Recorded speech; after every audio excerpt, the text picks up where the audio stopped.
الحمد لله الحمد لله رب العالمين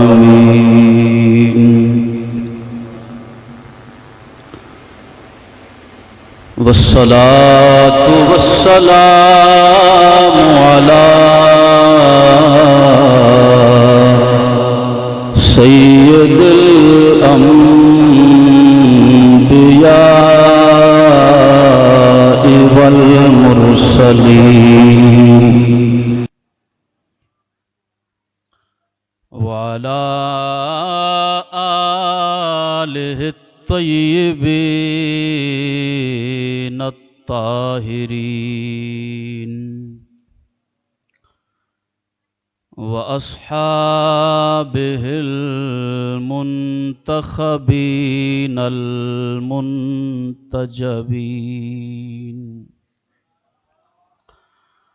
وأولياء أمته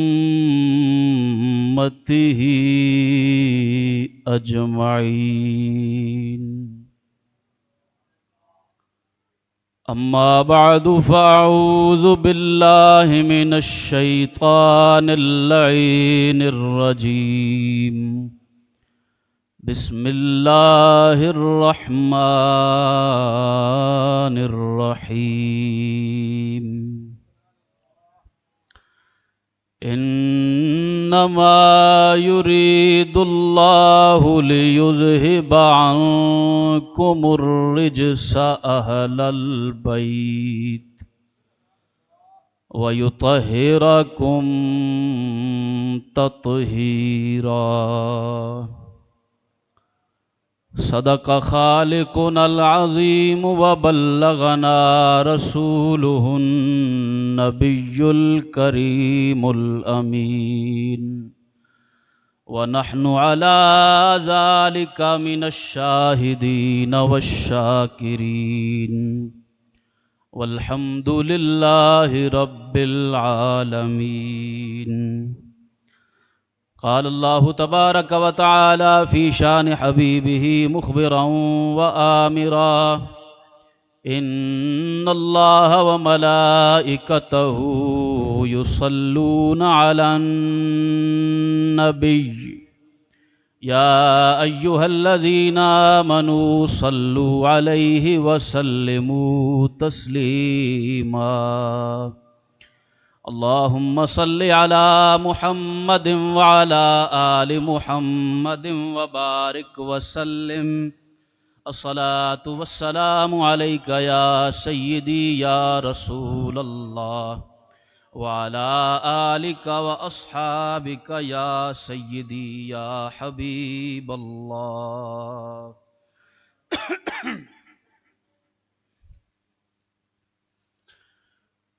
چشتیوں کے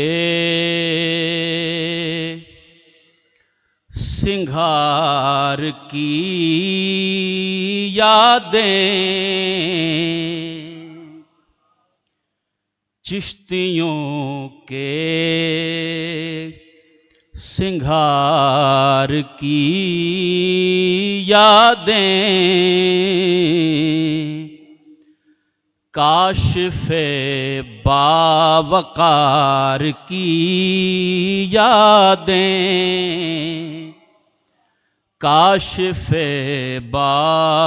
باوقار کی یادیں، چشتیوں کے سنگھار کی یادیں، کاشف باوقار کی یادیں، علم کی آبشار کی یادیں، علم کی آبشار کی یادیں، شاعری کی بہار کی یادیں، شاعری کی بہار کی یادیں،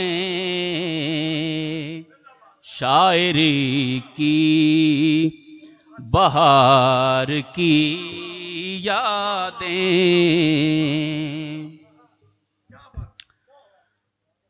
ان کو دیکھو تو ذہن میں آئیں، ان کو دیکھو تو ذہن میں آئیں،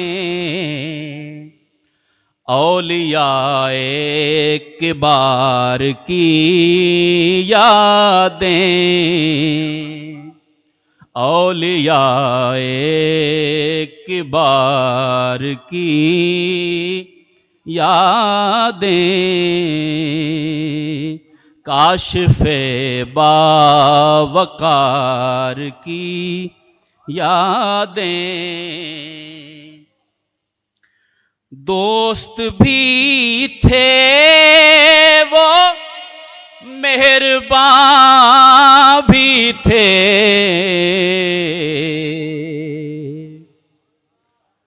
دوست بھی تھے وہ مہرباں بھی تھے،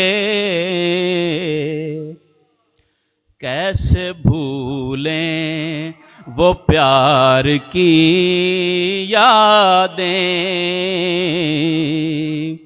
کیسے بھولیں وہ پیار کی یادیں،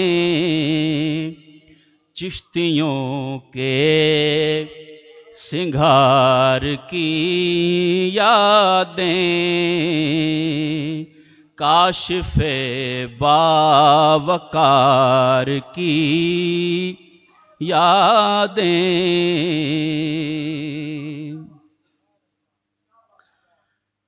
حمد و صلات کے بعد لائق صد عزت و احترام جانشینان حضور کاشف علم مرتضیٰ حضرت صاحبزادہ پیر سید شمس الحسن شاہ صاحب گیلانی، حضرت صاحبزادہ پیر سید معز دستگیر شاہ صاحب گیلانی، جملہ خاندان حضور پیر سید جند وڈا شاہ صاحب گیلانی کے چشم و چراغ حضرات، سادات کرام، علماء ذیشان، ثنا خانان شیریں لسان، آج ہم شہزادہ غوث جلی، نور نگاہ نبی و علی، زینت الاصفیاء، زینت شعراء، فخر العلماء، زبدۃ الخطباء، سراپا مہر و محبت، سراپا علم و حکمت، حضور قبلہ علامہ پیر سید انوار الحسن شاہ صاحب کاشف گیلانی چشتی نظامی رحمت اللہ تعالی علیہ و رضی اللہ تعالی عنہ، آپ کے پہلے عرس مبارک کی تقریب میں ہم سب حاضر ہیں۔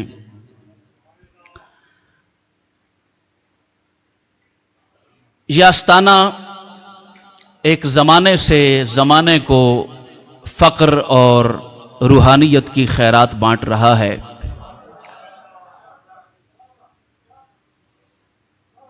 آج پہلے عرس کے موقع پر میرے جیسا ایک مسکین آدمی اور گوشہ نشین آدمی، اسی کو کیوں خطاب کے لیے بلایا گیا؟ میں آج صبح سوچ رہا تھا کہ کیا وجہ بنی کہ اس آستانے پہ بڑے سے بڑا خطیب آ سکتا ہے، بڑے سے بڑا علامہ، بڑے سے بڑا مفتی، بڑے سے بڑا فہامہ، بڑے سے بڑا شیخ الحدیث، بڑی سے بڑی شخصیت کو بلایا جا سکتا ہے، یہ قرۂ فال اس فقیر کے نام کیوں نکلا؟ اس کی وجہ کیا ہے؟ وجہ یہ ہے، میں ابھی آپ کے سامنے رسول پاک کا ایک عمل بتاؤں گا تو آپ کو پتا چلے گا کہ ان شہزادوں نے اپنی جد رسول اللہ کی سنت پہ عمل کیا ہے۔ بڑے سے بڑا خطیب یہاں آ کے فخر محسوس کرتا اور دنیا کو جا کے بتاتا کہ میں ورشہ شریف غوث پاک کے شہزادوں کے درمیان بیٹھ کے خطاب کر کے آیا ہوں، تو یہ قرۂ فال ایک گمنام اور بے نام مسکین کے نام کیوں نکلا ہے؟ اس کی ایک وجہ ہے۔ علماء کرام تشریف فرما ہیں، اور میں جب یہاں حاضر ہو رہا تھا تو مجھے کچھ آوازیں سنائی دیں، تو بہت کچھ بیان کرنا تھا، لیکن میرا جو ٹرینڈ جو ہے وہ چینج ہو گیا۔ بہت سی ایسی باتیں ہیں جو یہاں آ کے مجھے میرے دل میں آئی ہوئی، یہ اس ہستی کا فیضان ہے، بلکہ ان ہستیوں کا فیضان ہے کہ سوچ کے کچھ آیا تھا، دل میں اب کچھ اور ہے جو بیان کرنا ہے۔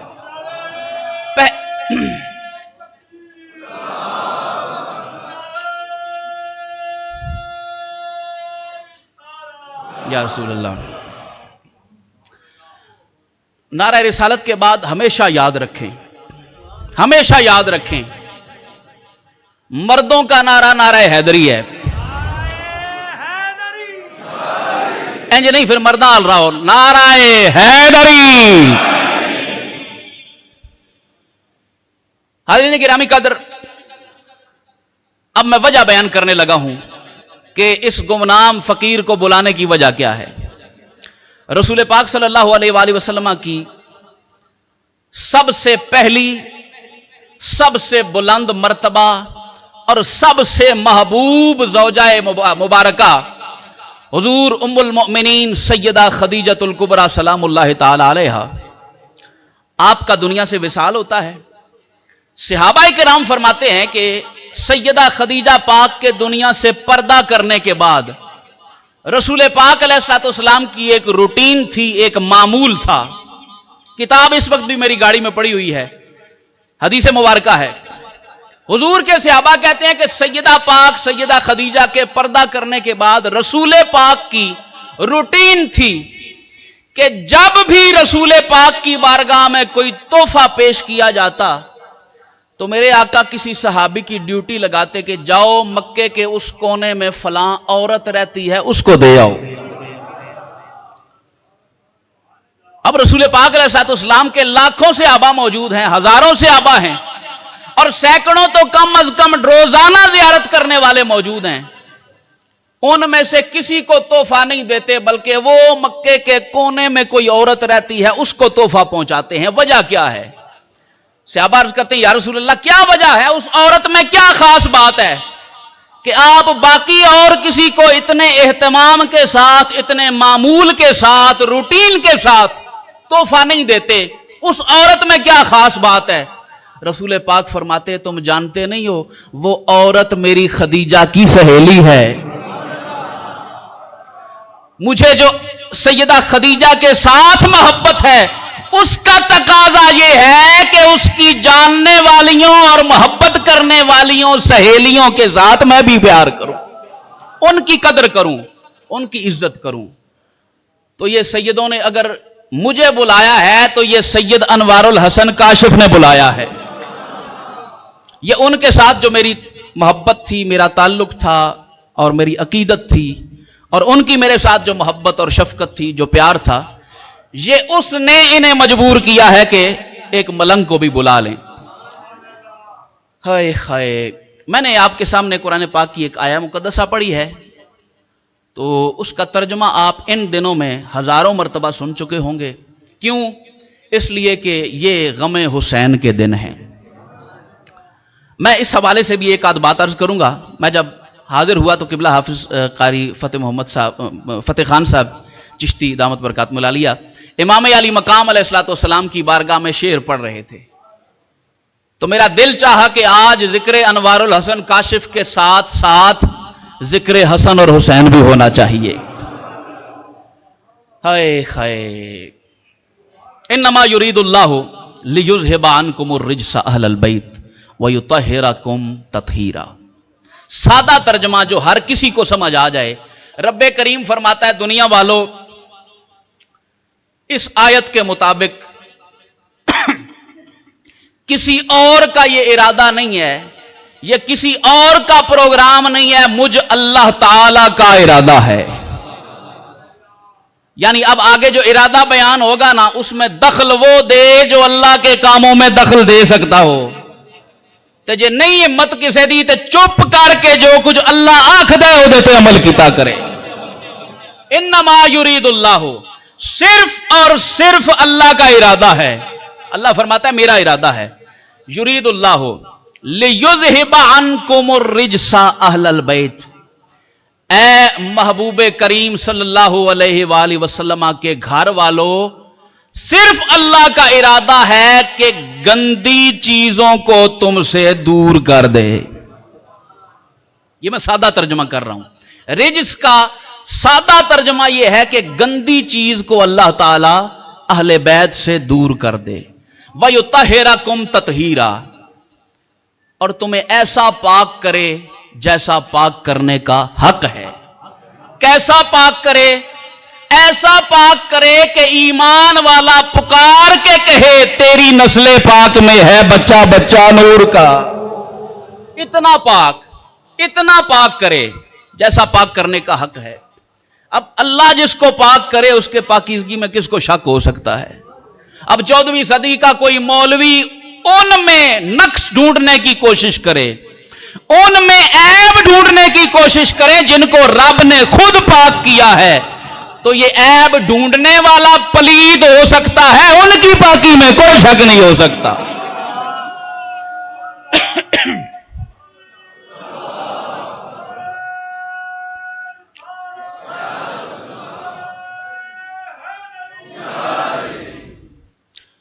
میں نے ابھی ایک جملہ استعمال کیا، وہ جملہ استعمال کیا تو میں نے ایک جملہ سوچا ہوا تھا۔ یہاں جب میں قبلہ حضرت کے جنازے پہ حاضر ہوا تو یہاں کوئی نجی ٹی وی ہے، انہوں نے انٹرویو کیا میرا، تو میں نے اس میں بھی بہت سی باتیں کی، اس لیے کہ میرا حضرت کے ساتھ جو وقت گزرا ہے، میں ساری رات ان کے پاس بیٹھ کے باتیں کرنے والا بندہ ہوں۔ تو جو بندہ ساری رات بیٹھتا ہے اس کے پاس کتنی باتیں ہوں گی، اسے کیا کچھ یاد ہوگا۔ تو بہت سی باتیں میں نے کی۔ پیر سید انوار الحسن کاشف گیلانی ایک ایسی شخصیت کا نام ہے جو چلتی ہوئی ہوا کے مخالف چلنے والا انسان ہے۔ ہوا کے رخ پہ چلنے والے بہت سے ہوتے ہیں، بڑے پیر ہوتے ہیں، بڑے مولوی ہوتے ہیں، بڑے نعت خوان ہوتے ہیں، بڑے ہوتے ہیں جو جس طرف ہوا چلتی ہے ادھر چل پڑتے ہیں۔ ہوا کے مخالف چلنے والا وہی ہوتا ہے جس کے پاس حسن کے انوار ہوتے ہیں۔ ابھی کچھ عرصہ پہلے رسول پاک صلی اللہ علیہ وآلہ وسلم کی پیاری شہزادی حضور سیدہ کائنات سیدہ زہرا پاک سلام اللہ تعالی علیہا، آپ پر کسی بدبخت نے زبان درازی کی، تو آپ سب حضرات جانتے ہیں کہ سوشل میڈیا پہ حضور پیر سید انوار الحسن کاشف صاحب کا وہ بیان آج بھی موجود ہے جس میں انہوں نے ہوا کے رخ پر کوئی بات نہیں کی، اپنی جد کی ناموس کی حفاظت کی بات کی ہے۔ اب میں ایک محبت کی بات، ہم چونکہ چشتی ہیں نا، ابھی تھوڑی دیر بعد قوالی ہوگی، تو قوالی کے دوران آپ جائیں گے، قوال حضرات کو نظر دیں گے۔ اب میں بھی پاکوں کا ذکر کر رہا ہوں، آپ نظر دے رہے ہیں، تو قوال حضرات کو آپ نظر دیں گے، نعت خوان حضرات کو نظر دیتے ہیں۔ یہ نظر دینا جو ہے نا، یہ ہم چشتیوں کا اعزاز ہے۔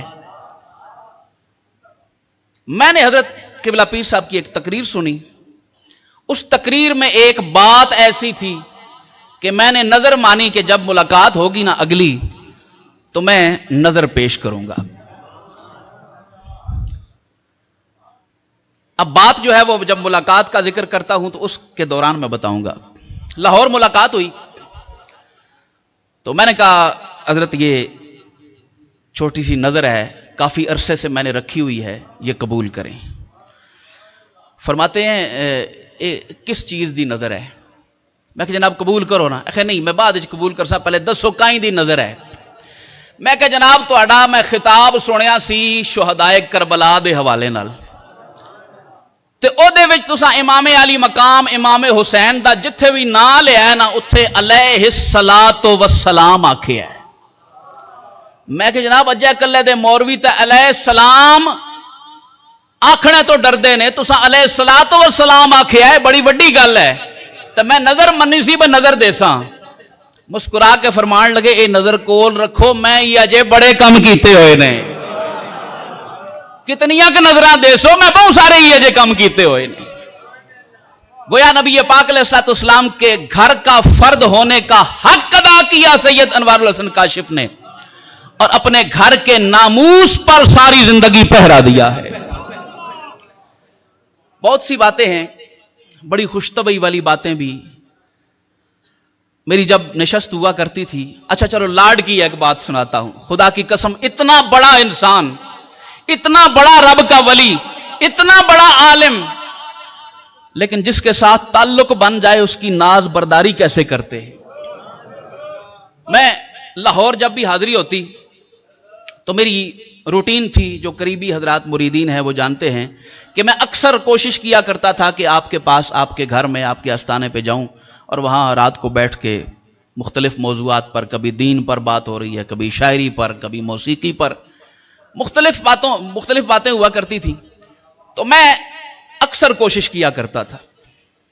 ایک دفعہ اس طرح ہوا کہ میں لاہور پہنچا، میں نے فون کیا، فون پہ رابطہ نہ ہو سکا، اٹینڈ نہیں کیا، کہیں مصروف تھے. دوسری دفعہ پھر اسی طرح ہوا، تیسری دفعہ پھر اسی طرح ہوا. چوتھی دفعہ جب میری ملاقات ہوئی نا تو میں نے کہا جناب میں آپ سے ناراض ہوں. ہاں جی کیوں ناراض ہو؟ میں کہا جناب میں 3 دفعہ فون کیتا، 3 باری لاہور آیا، میں ملن واسطے آنا سی تو تساں جناب فون ہی نہیں اٹھایا. فرماتے ہیں ہن جدوں لاہور آؤ گے نا تو میں نے فون کرے تساں نہیں آنا، میں آپ تو لین واسطے آؤ سا.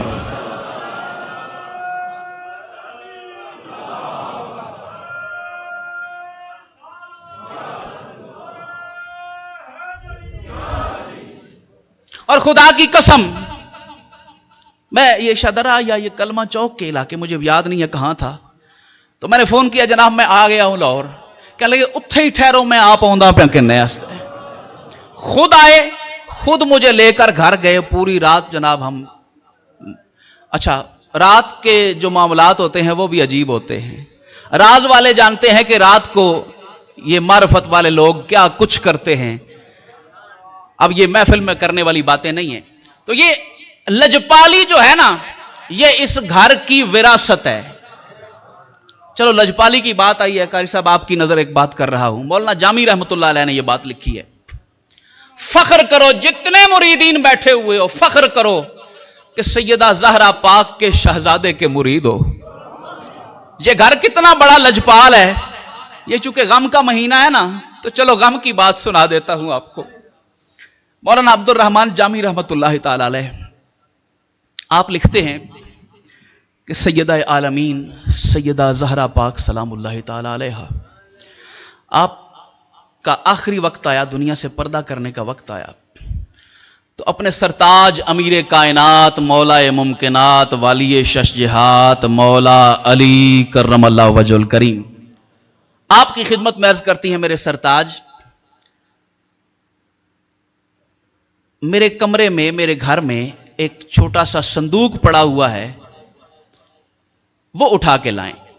یہ مولانا جامی جن کی شرح جامی پڑھے بغیر مولوی نہیں بن سکتا، وہ لکھ رہا ہے، کوئی معمولی بندہ نہیں لکھ رہا، قصہ کہانی نہیں ہے، مولانا جامی لکھ رہے ہیں. سیدہ کائنات نے کہا سرتاج وہ ایک چھوٹا سا صندوق پڑا ہے وہ اٹھا کے لائیں. لایا گیا، صندوق کو کھولیں، کھولا گیا، بیچ میں ایک